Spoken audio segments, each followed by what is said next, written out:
Halo, aku Zahra, mahasiswa Magister Manajemen tahun 2025. Di video kali ini, kita akan melihat lebih dekat proses pelayanan BPJS Kesehatan di Indonesia dan bagaimana jika proses ini dibuat lebih sederhana. Pernahkah kamu merasakan betapa rumitnya proses pelayanan BPJS Kesehatan? Mulai dari antrian panjang, verifikasi data yang lama, hingga sistem rujukan yang berbelit-belit. Padahal, tujuan BPJS adalah memberikan pelayanan kesehatan yang mudah dan merata bagi seluruh rakyat Indonesia. Lalu, apa sebenarnya yang membuat pelayanan BPJS terasa rumit? Jawabannya ada pada mata rantai proses yang terlalu panjang. Mulai dari verifikasi keanggotaan, rujukan berjenjang, hingga klaim rumah sakit ke BPJS. Setiap tahap memerlukan waktu, dokumen, dan validasi yang sering kali tumpang tindih. Akibatnya, pasien harus menunggu lama bahkan untuk hal yang sebenarnya bisa diproses digital secara cepat.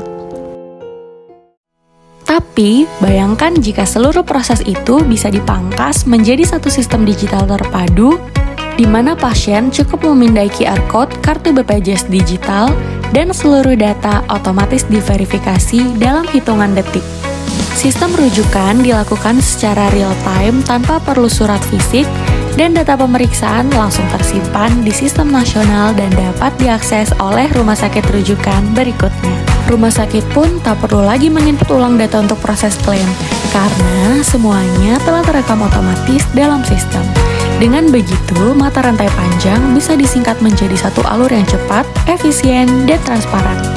Untuk memahami besarnya potensi perbaikan layanan BPJS ini, mari kita lihat melalui pendekatan TAM, SAM, dan SOM. Pertama, Total Addressable Market atau TAM. Ini adalah pasar potensial terbesar yang bisa dijangkau oleh layanan ini. BPJS Kesehatan saat ini memiliki sekitar 270 juta peserta di seluruh Indonesia. Angka ini menggambarkan seluruh populasi yang membutuhkan akses kesehatan yang lebih cepat dan efisien. Kedua, Serviceable Available Market atau SAM. Dari 270 juta peserta tadi, sekitar 60% atau 162 juta jiwa aktif menggunakan layanan fasilitas kesehatan setiap tahunnya. Mereka adalah pengguna langsung yang paling merasakan dampak dari sistem yang berbelit. Dengan menerapkan digitalisasi di kalangan ini, manfaat efisiensi dan waktu tunggu dapat dirasakan secara nyata. Ketiga, Serviceable Obtainable Market. Ini adalah pasar realistis yang dapat dijangkau dalam waktu dekat. Jika sistem ini diterapkan terlebih dahulu di kota-kota besar seperti Jakarta, Bandung, Surabaya, Medan, dan Makassar, maka potensi pengguna aktif di tahap awal bisa mencapai 30 hingga 40 juta orang. Dari sinilah, transformasi pelayanan BPJS bisa dimulai, skala kecil, berdampak besar, lalu diperluas ke seluruh Indonesia. Ketika mata rantai pelayanan dipangkas dan digitalisasi berjalan dengan baik, dampaknya akan luar biasa. Pasien tidak lagi harus menunggu lama. Tenaga kesehatan bisa fokus memberikan pelayanan medis, bukan administratif. Rumah sakit memperoleh kepastian klaim yang cepat dan BPJS dapat menekan biaya operasional secara signifikan. Lebih dari itu, sistem ini menciptakan transparansi dan akuntabilitas, dua hal yang menjadi fondasi pelayanan publik yang berkualitas. Digitalisasi bukan lagi sekedar pilihan, tapi kebutuhan.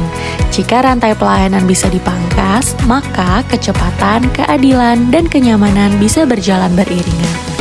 Ini saatnya BPJS Kesehatan melangkah lebih jauh, membangun sistem yang satu pintu, satu data, dan satu tujuan, menghadirkan pelayanan kesehatan yang cepat, manusiawi, dan inklusif untuk seluruh rakyat Indonesia. BPJS terbuka, pelayanan tanpa ribet, digital untuk sehat.